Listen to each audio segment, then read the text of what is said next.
To quote Dennis Farina, fish and chips, cup of tea, Mary Poppins. London. We're going to take a deep dive into this game coming up. But first, letting you know, Sunday Morning Football continues in London, presented by NetApp. Justin Jefferson and the Vikings against Myles Garrett and the Browns. Sunday, 9:30 a.m. Eastern. You can see that game on NFL Network and on NFL Plus. Subscription required for NFL Plus. But as we take a look at this Browns-Vikings matchup, Rank, who are you keeping an eye on for this one? Well, I think Jordan Mason is going to be a very interesting one this week. Freemasonry is something that is one of the largest charitable organizations in England. But here, we might want to beware because the Cleveland Browns have been absolutely devastating against running backs this season. Well, maybe not Jahmyr Gibbs, but other running backs this season. They have really shut down. The running backs that they've allowed are the guys who catch their ball out of the backfield. And what we've seen is that Jordan Mason is still not getting a large share of that role. Last week, that went to, what's his name? Kind of why am I spacing on the dude's name? Xavier Scott. Sorry, goodness gracious. Xavier Scott was getting a lot of the targets out of the backfield. So for me, with Jordan Mason, a player that I've really liked over the last couple of weeks, I have a lot of shares of Jordan Mason. A lot of teams I'm not starting him. Because I have better players, but the ones where I do have to start them, I don't feel great about it. Yeah, I have Jordan Mason as a sit this week, but real exciting, I have the defenses in this game as a start. What's more exciting than fantasy defenses? But the Browns, they were struggling offensively with Joe Flacco. Now it is a third-round rookie in his first NFL start overseas against a blitz-heavy Brian Flores defense that has given a lot of veteran QBs issues this season. And the Vikings, they allow sacks at the highest rate in the NFL this year, giving up at least 3 per game. I think it was 6 times last week Carson Wentz was sacked. So in what could be more of a defensive battle, a lower scoring game potentially, I think both the Vikings and Browns defenses are in play this week. Well, a lot of those things you said about Brian Flores' defense and attacking a rookie quarterback are why I think Harold Fanning could be a sleeper. I mean, he's been a guy that's been productive pretty much all year long.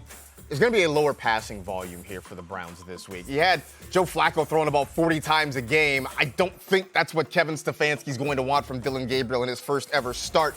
But you got Harold Fanning running most of his routes out of the slot, and that has kind of been a weak point for this Vikings defense this season. 6th most yards allowed to slot pass catchers coming into the week. So I think if you're Dillon Gabriel and you want to get the ball out quickly, why not look for number 44 in the middle part of the field? So going to keep it going. We got the Bengals and the Lions. And Florio, it's been kind of all bad for Cincy so far.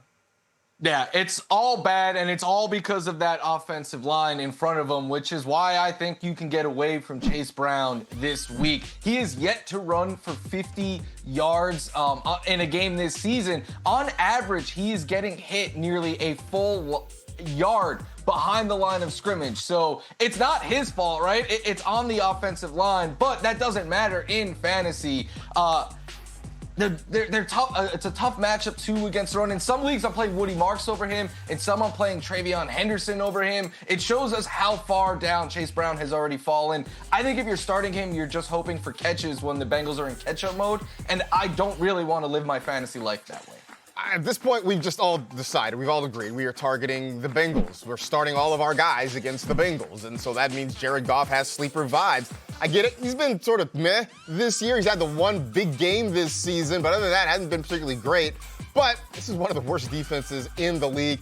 I do think you're going to see them running the ball a lot. I think both Jahmyr Gibbs and David Montgomery have big games, but I do think this is another one of those big opportunities for Goff. It feels kind of like a name-your-score game for the Lions. So you see Goff getting it out to Amon-Ra and Jameson Williams and maybe even Tesla making a catch like that. So if you got Jared Goff, this feels like a good week to get him in your lineup. Keeping it here, back to Los Angeles for the Commanders and the Chargers. Good news, by the way, for the Washington Commanders. Jaden Daniels is going to play. That being said, I have concerns about one Deebo Samuel. He's been a really nice pickup for the Commanders, and we've seen him step up, especially in the absence of Terry McLaurin, who isn't going to play this week. But this is not a great matchup for wide receivers. Chargers the 4th toughest matchup for the position. Just 1 touchdown allowed to wideouts all year. They are giving Deebo some occasional carries, but it hasn't really been enough to make a dent or make you feel great about his fantasy opportunities. Plus, not a downfield threat, an average depth of target of less than 6 yards, which means he's going to need a lot of targets or have to pick up some chunk plays to put up a big fantasy number, and it just doesn't really feel likely against what has been a very good Charger defense so far this year. You know, I'm going to go with Ladd McConkey here in this one. I know it's been very disappointing. A lot of us used a second-round draft pick on him this season, and it has not worked out. And unfortunately, we've watched guys like Quentin Johnston, Keenan Allen go out there and thrive on this pass-happy Chargers offense, while Ladd McConkey has not really had the production, even though he is getting targets. But I'm just expecting the talent to eventually win out.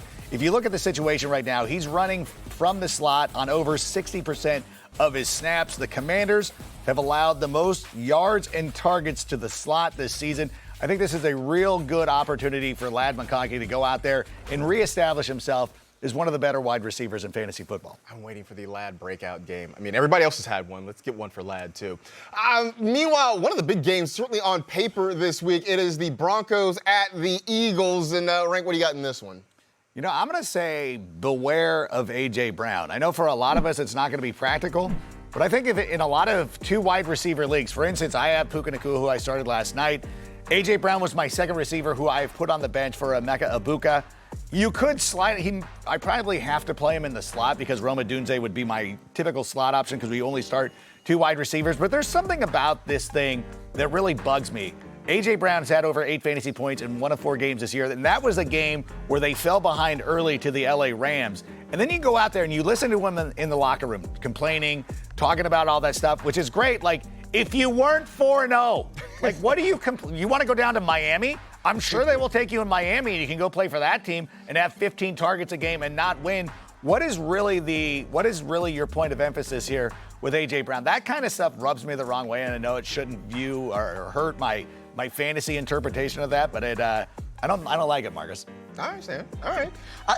I like it because I think we are going to see the Eagles come out and try to make their wide receiver one happy. We had Cameron Wolf on NFL Fantasy Plus Extra, something like that. It's on NFL Plus. You can go watch it. And he said he wouldn't be surprised if the first 5+ plays were design throws for A.J. Brown.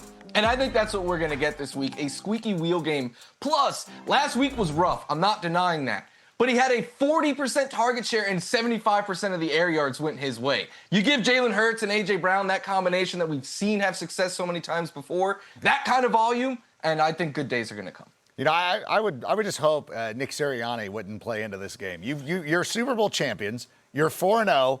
And you're sitting here complaining. Like, that's the kind of stuff that would end up on my bench, not as a professional coach, and not somebody who would be rewarded. But you could very well be right, and they could just feed him the ball.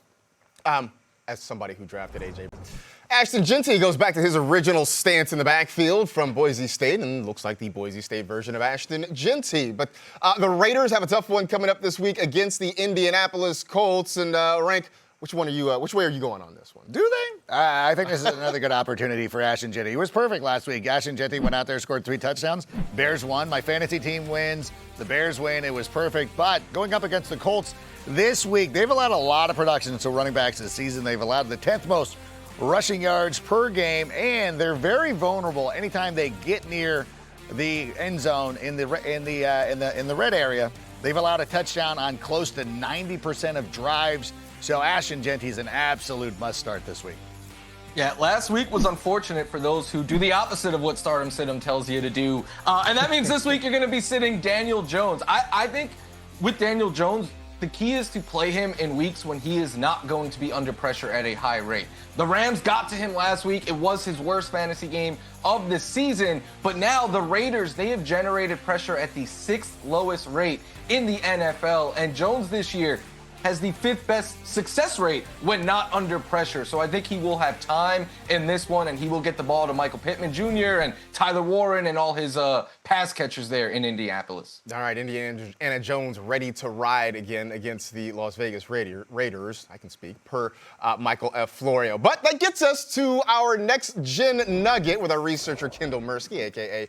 Next Gen Ken. And so we heard Rank and Florio talk about Ashton Jeanty and Daniel Jones, but there's another guy in this game that you are particularly interested in. Yeah, I want to focus on Michael Pittman Jr. this week against the Raiders. And the Raiders have allowed the 4th most receiving yards per game to the position, and specifically a lot of that damage has actually come from pass catchers on the perimeter so far this season. So specifically, we see the Raiders are bottom 5 in receiving yards per game, yards per target, and fantasy points per game allowed to players lined up out wide. Now, the Colts like to move Pittman around a little bit, but over 60% of his routes are run from a wide alignment this season. And Pittman's 31% target rate on routes from the perimeter ranks 3rd highest in the NFL. Additionally, he has the 8th highest catch rate over expectation for those targets. And the Raiders use zone coverage at the 2nd highest rate this season. Pittman has the highest target rate among Colts wide receivers versus zone. Now, Pittman did pop up on the injury report this week, but if he isn't good to go, I do think some of this information does translate towards Alec Pierce or Adonai Mitchell for a DFS play. But if he is good to go, Pittman's got to be in your starting lineup this week. Very much like Michael Pittman. Also like the fact that the Colts passing game kind of funneled through 2 guys. It's Pittman, it's Tyler Warren, and that's pretty much it there. So great work, Ken. Certainly appreciate that. Anyway, let's get back to our game previews. The team from Big D heading up to the Big Apple to take on the Jets. And I think this is a game where, if you weren't already, you're starting Breece Hall here. I know people have been concerned about it. I know you've been on the Breece Hall train this whole time. And look, I will admit, I was sort of a late adopter, but I'm here for Breece Hall. Look, first of all, Cowboys. They're 20th against the run. They've given up 6 rushing touchdowns. That is the 3rd most in the league. Been the 6th best matchup for fantasy running backs this season. Braylon Allen now on injured reserve, so that could mean some more snaps, some more touches for Breece Hall. 2nd on the team in targets, receptions, and receiving yards, which means he is not dependent on game script. In a week where I think the Jets offense can prosper, Breece Hall absolutely should be a starter for you. And I'm going to say that you must start Justin Fields. When you look at the numbers against the Dallas Cowboys, they've allowed the 6th most rushing yards to quarterbacks this season. None of that matters until you face Justin Fields, because I really don't care what the matchup is. He will go out there and he will get his yards on the ground. One of the things I would love to see the Jets do more is opening up the passing game. He can throw the ball down the field. That was his thing coming out of college from Ohio State, was the ability to throw the ball down the field. Now, I like that Tanner Engstrom has done some designed runs. We've seen him do that very effectively. But if they can ever get into a situation where he starts popping the ball down the field just like this, I think Justin Fields takes off and has another great game. Yeah, absolutely. Would love to see him get his Buckeye buddy Garrett Wilson more involved as well. Sunday Night Football spells AFC East Showdown. I mean, it's spelled differently. You know how it is. We come back. Our game previews continue with Patriots and Bills. Stick around for that. Welcome back to Fantasy Live, and welcome back to Football in London. The NFL's International Series continues Sunday with the first of 3 straight weeks of American football in the UK as the Vikings face the Cleveland Browns in Dylan Gabriel's first pro start. Sunday morning football presented by NetApp. Vikings, Browns, Sunday at 9:30 a.m. Eastern, only on NFL Network. Also streaming on NFL Plus. Subscription required for NFL Plus. Visit plus.nfl.com for terms.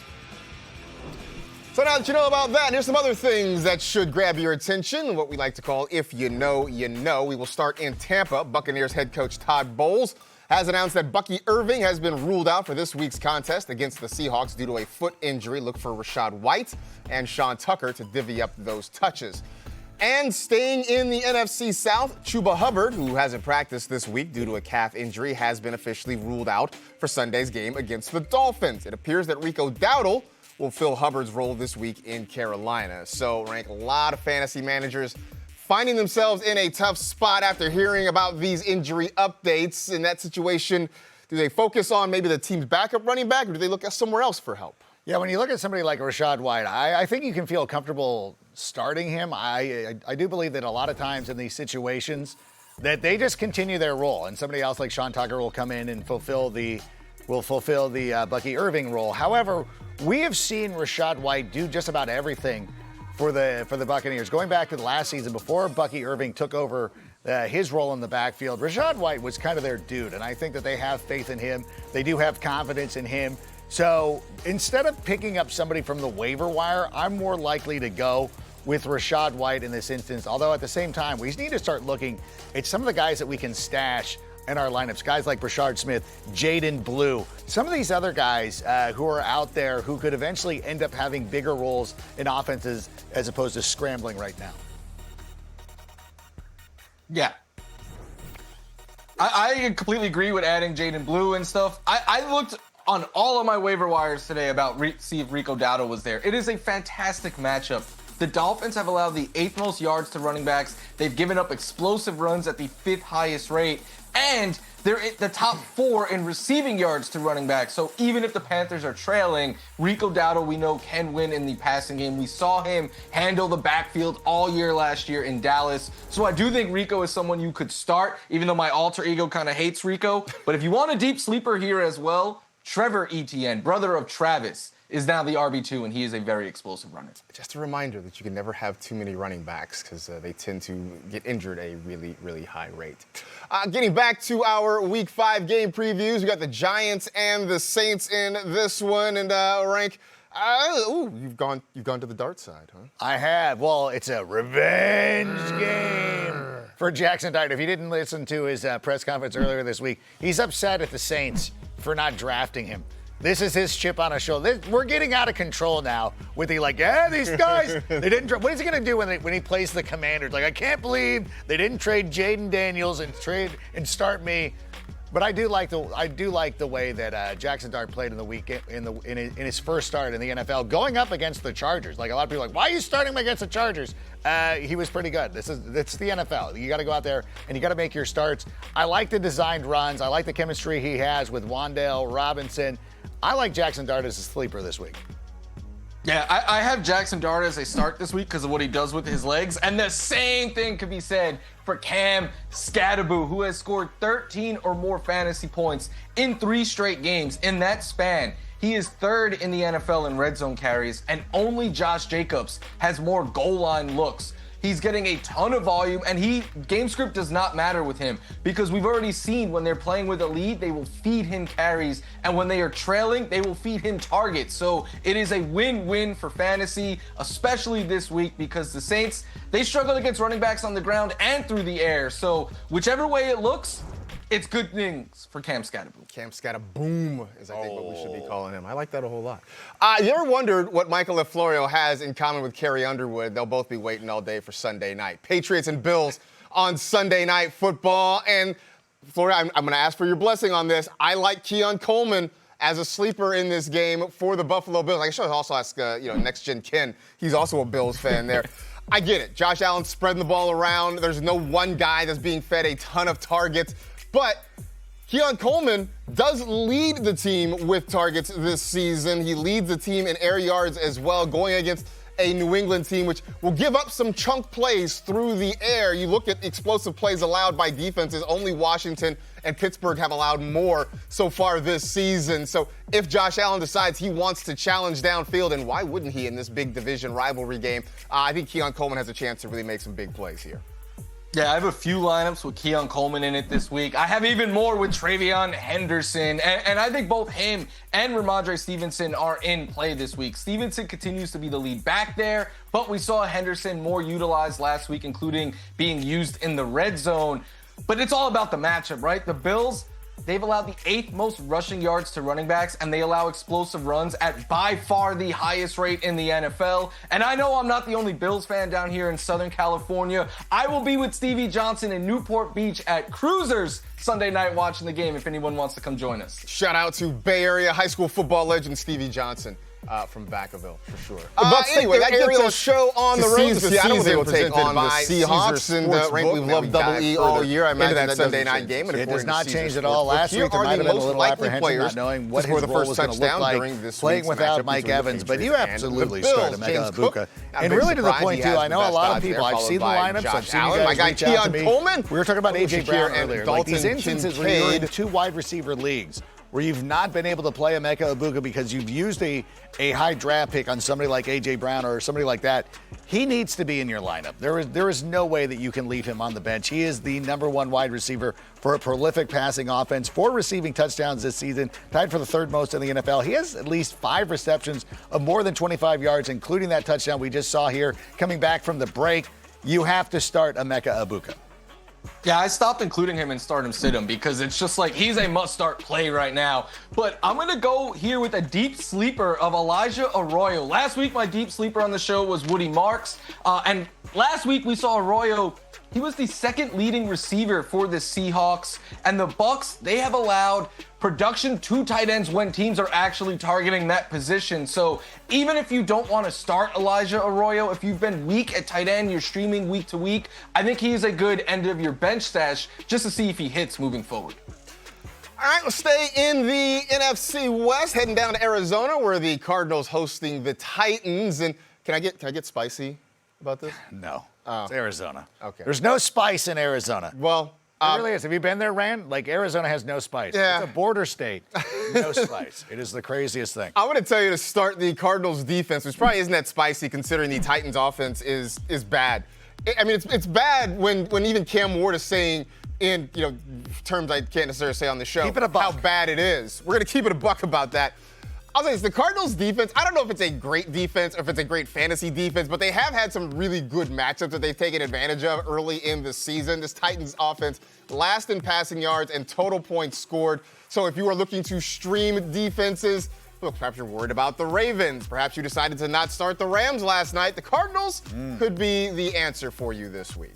And for anybody asking about the running back position, Amari DeMarcado is an absolute start for me. I think that when he goes out there and gets an opportunity, he's shown that he can be very productive. He's had at least 12 fantasy points per game in any contest where he's had at least 6 touches. I believe he will be getting the ball. Now, obviously, the Cardinals will work in some other guys. He's not going to be a solo back. He's not going to be out there like Larry Centers back in the day, getting every single touch. However, he is going to get enough touches, especially against this Titans defense. They've allowed a top 6 running back in each of the last 2 weeks. You got to start DeMarcado. Didn't think Larry Sanders was going to make it to the show. You wanted Adrian Morrell while we're at it? Adrian Morrell was the I almost went Emmitt Smith. Yeah. I don't know. The most prolific running back in Cardinals history is Emmitt Smith. No, That's like sorry to Gaynell Tinsley. That's like Hakeem Jimmy Olajuwon Johnson. in a Raptors Sorry, another one. uniform. Yeah, there you go. All right, let's go to Carolina and Miami. The Dolphins visiting the Panthers there. And Florio, you're going with a blast from the past on a guy you're looking at this week. Yeah, if you want spice, this take is maybe as spicy as your guys' review of The Life of a Showgirl. I think Darren Waller is a start this week. He had 2 touchdowns, 17 fantasy points, and he finished as the tight end 4. And I think his snaps and routes are going to increase as the games go on and he gets more acclimated into the system.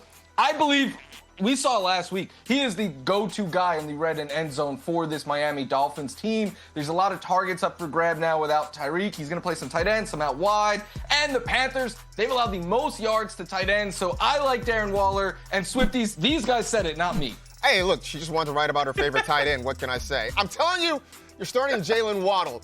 And look, before the injury to Tyreek Hill, it was sort of dicey, but with Tyreek Hill obviously gone for the rest of the season, Jalen Waddle is the next man up. Now, curious to see if they try to use him as a downfield threat similar to Hill. I don't know if that's going to happen, but I think the target share goes up for sure.